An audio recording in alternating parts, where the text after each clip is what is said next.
Hi, this is Anuj Kumar, Faculty of General Studies with 4-year teaching experience. So today in this lecture we will study about a very important topic from world history, that is First World War. सो इस topic को पढ़ने से पहले हमें थोड़ा सा world के बारे में जानना बहुत ज़रूरी है. सो लेट्स सी, हम अपने वर्ल्ड को देखते हैं. ओके. सो इस वर्ल्ड में टोटल 7 कॉन्टिनेंट्स हैं. The first one is Asia. ये जो आप ये पार्ट्स देख रहे हो, पूरा ये पार्ट्स एशिया कहलाता है. ठीक है, that is Asia. Okay. And the green part is known as Europe. ठीक है, इसको हम यूरोप कहते हैं. Okay. And the yellow part is known as North America. Okay. And that is South America. Okay.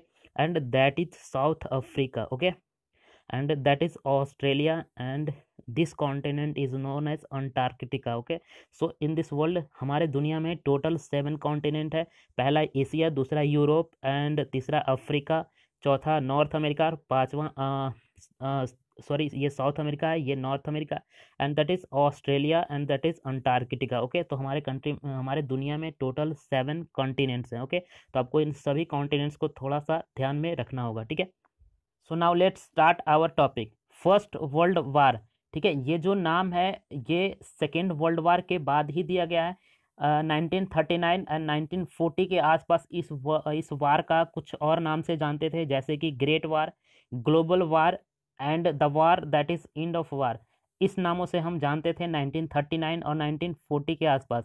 But जैसे ही world war second ख़त्म हुआ, यानी कि 1945 टू 1946 के बाद, इस वार को नाम दे दिया गया फर्स्ट वर्ल्ड वार, क्योंकि सेकेंड वर्ल्ड वार हो चुका था, तो इसलिए उसको फर्स्ट वर्ल्ड वार का नाम दिया गया. ठीक है. और ये जो वर्ल्ड वार हुआ था ये 28 जुलाई 1914 से लेकर 11 नवंबर 1918 ईस्वी तक, यानी कि ऑलमोस्ट 4 ईयर, 4 साल ये लगातार युद्ध चलता रहा.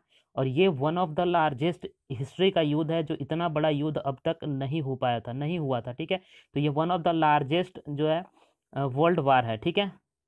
सो it led the mobilization of more than 70 million military personnel. It means कि 70 करोड़ से भी ज़्यादा इसमें मिलिट्री पर्सनल ने भाग लिया था, पार्टिसिपेट किया था इस वार में. ठीक है. Including 60 million Europeans. इसमें से अकेला 60 करोड़ जो मिलिट्री पर्सनल थे वो तो यूरोप से ही थे. ठीक है. Making it one of the largest war in history. It is also one of the deadliest conflict in history with an estimated 9 million combatant and 7 million civilian deaths as direct result of the war. ठीक है. इस वार में total 7 million यानी कि 70 lakh civilians भी मारे गए थे. ठीक है. तो ये वर्ल्ड वार के बारे में है. सो ये वार दो बेलिग्रेंट्स या फिर कह लो गुट के बीच में हुआ था. The first one is central power. इसके अंतर्गत बेसिकली 4 कंट्रीज आते थे, जर्मनी, ऑस्ट्रिया, हंगरी, इसको ऑस्ट्रियन हंगरी एम्पायर भी बोलते हैं. ठीक है. और third one is Ottoman empire and Bulgaria. Okay. Ottoman empire जो अभी टर्की का आप आसपास जो कंट्रीज जितने भी छोटे छोटे हैं जो टर्की के आसपास हैं, उन सबको ओटोमन एम्पायर कहते थे. तो बेसिकली फोर जो कंट्रीज थे वो थे सेंट्रल पावर की तरफ. ठीक है. And the second one is allied power. ठीक है. इसके अंतर्गत बहुत सारे कंट्रीज आते थे, like France, British umpire. British umpire उस टाइम पे जितने भी कंट्रीज पे अपना कॉलोनी के रूप में उपयोग किया था, वो सारे डेफिनेटली इन डेफिनेटली उसके अंतर्गत ही आ जाते थे. ठीक है. इसके वजह से वो ब्रिटिश अंपायर के अंतर्गत आ जाते थे, जैसे कि United Kingdom, Canada, Australia, India, New Zealand, Newfoundland, South Africa, and other countries like Russia, Serbia, Montenegro, Belgium, Japan, Italy, United State, Romania, Portugal, Hejaz, China, Greece, and Siam. So इतने सारे countries allied power की तरफ थे, और 4 countries central power की तरफ थे. तो इन्हीं दोनों के बीच में जो बेसिकली ये वर्ल्ड वार जो है वो पूरा वर्ल्ड वार होता रहा 4 सालों तक. So now let's see reason behind first world war. वैसे तो ये बहुत लार्ज टॉपिक है, इसको पूरा कंप्लीट करने में 3 to 4 आवर्स लग जाते हैं, पर मैं थोड़ा सा यहाँ पे इंट्रोडक्शन दे देता हूँ कि रीज़न क्या था इस वर्ल्ड वार की स्टार्ट होने का. Okay. So now let's see this part is known as Europe, and that is Asia, and that is Africa. Okay. And that is Australia, and that is South America, and that is North America. Okay. So you all know that in North America that part is known as US, यानी कि America. Okay. इस part को हम America बोलते हैं. Okay. और यहाँ पे ये आप देख रहे हो, ये जूते का आकार का, इसको हम लोग बोलते हैं इटली, ठीक है, ये इटली है। और इटली के जस्ट ऊपर थोड़ा सा दो कंट्रीज हैं, दो आपस में ये बॉर्डर शेयर करते हैं, फ्रांस एंड जर्मनी। ओके, यहाँ पे कंट्रीज है, और जर्मनी के जस्ट नीचे एक कंट्री है ऑस्ट्रिया। एंड यहाँ पे ये जो पार्ट देख रहे हो ये आप, ये है Russia, and that is China, and that is ये हमारा प्यारा भारत है। ओके, और रसिया के आसपास ही यहाँ पे छोटा सा कंट्री है सर्बिया। ओके, और यहाँ पे ये देख रहे हो ये है ऑस्ट्रेलिया। सो मैं ये क्यों बता रहा हूँ, क्योंकि यहाँ पे फ्रेंड्स ये जो सर्बिया है, ठीक है, ये ही मेन वजह, मेन कारण बना है फर्स्ट वर्ल्ड वार को स्टार्ट करने के लिए। ओके, सो यहाँ पे एक्चुअल में हुआ क्या था उस टाइम पे, जो ये यूरोप पार्ट दिख रहा है ये बहुत सुपर पावर हुआ करता था 1913 और 1914 के आसपास। कहा यह जाता था कि अगर पूरे यूरोप में अगर फ्रांस को सर्दी होता है तो पूरे यूरोप छींकता है। दैट मीन्स कि उस टाइम पे फ्रांस, जर्मनी और इटली, ये तीन कंट्रीज बहुत ही सुपर पावर टाइप, बहुत ही स्ट्रांग थे, ठीक है।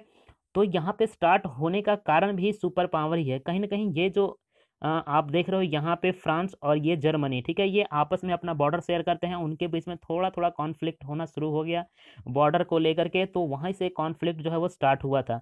तो लग तो ऐसा रहा था कि फ्रांस और जर्मनी के बीच से ही ये स्टार्ट होगा फर्स्ट वर्ल्ड वार, पर ऐसा नहीं हुआ। यहाँ पे उसके नीचे एक छोटा सा कंट्री है ऑस्ट्रिया, ठीक है, तो ऑस्ट्रिया के राजा थे वो यहाँ पे सर्बिया में गए थे, ठीक है, और सर्बिया में जब गए थे तो उनकी हत्या जो है वो सर्बियन के द्वारा कर दिया गया, सर्बिया में उनकी हत्या कर दी गई। तो ऑस्ट्रिया ने एक मंथ का उनको टाइम दिया कि आप एक मंथ के अंदर अंदर जिन्होंने मेरे राजा को मारा है उनको आप मेरे हवाले कर दो, और कुछ इसके पैसे भी मुझे प्रोवाइड करो, मुझे पैसे भी दो, ठीक है। तो यहाँ पे ये क्या था कि ये दोस्त था रसिया का, ठीक है, तो रसिया ने पीठ थपथपाते हुए बोला कि नहीं, टेंशन नहीं लेना है, मैं साथ हूँ तुम्हारे, ठीक है। तो इसकी वजह से सर्बिया ने इसको देने से और जो उनके राजा को मारने वाले व्यक्ति था उनको सौंपने से इनकार कर दिया, ठीक है। तो एक मंथ के बाद फिर ऑस्ट्रिया ने इस पे हमला कर दिया सर्बिया पे, ठीक है। और सर्बिया और जर्मनी और इटली, इन तीनों के बीच में एक गुट बना हुआ था कि मतलब ये त्रिगुट थे, ठीक है, कि अगर इन पे कहीं से भी कोई हमला करता है तो ये तीनों मिल करके फिर उस कंट्री पे हमला करेंगे, ठीक है। और यहाँ पे जो ऑस्ट्रिया है, ऑस्ट्रिया और फ्रांस और ऑस्ट्रिया, फ्रांस, ब्रिटेन और ये जो आप देख रहे हो रसिया, ये चार कंट्रीज के अलाइंड थे, ठीक है। इनका कहना था कि अगर हमारे ऊपर कोई करता है तो हम भी उसके रिस्पॉन्ड में अटैक करेंगे उस पर, ठीक है। तो यहाँ पे जब ऑस्ट्रिया ने सर्बिया पे हमला किया, ठीक है, तो उसके रिस्पॉन्स में ब्रिटेन ने ऑस्ट्रिया पे हमला कर दिया। सो ब्रिटेन ने ऑस्ट्रिया पे हमला कर दिया और फिर ऑस्ट्रिया के मित्र कंट्रीज जर्मनी ने फ्रांस पे हमला कर दिया, ठीक है। तो इस तरीके से ये जो पूरा वर्ल्ड वार है यहाँ से स्टार्ट हुआ और पूरा ये 4 साल तक चलता रहा। सो मैंने ये तो थोड़ा सा ब्रीफ इंट्रोडक्शन दे दिया, वैसे ये पूरा कंप्लीट टॉपिक करने में 3 से 4 घंटे लग जाते हैं, ठीक है। सो आई होप कि आज का ये वीडियो में आपने सब कुछ जो जो भी कुछ मैंने बताया वो आपने सीख लिया होगा, ठीक है। So thanks for watching this video and as usual may god bless you, thanks.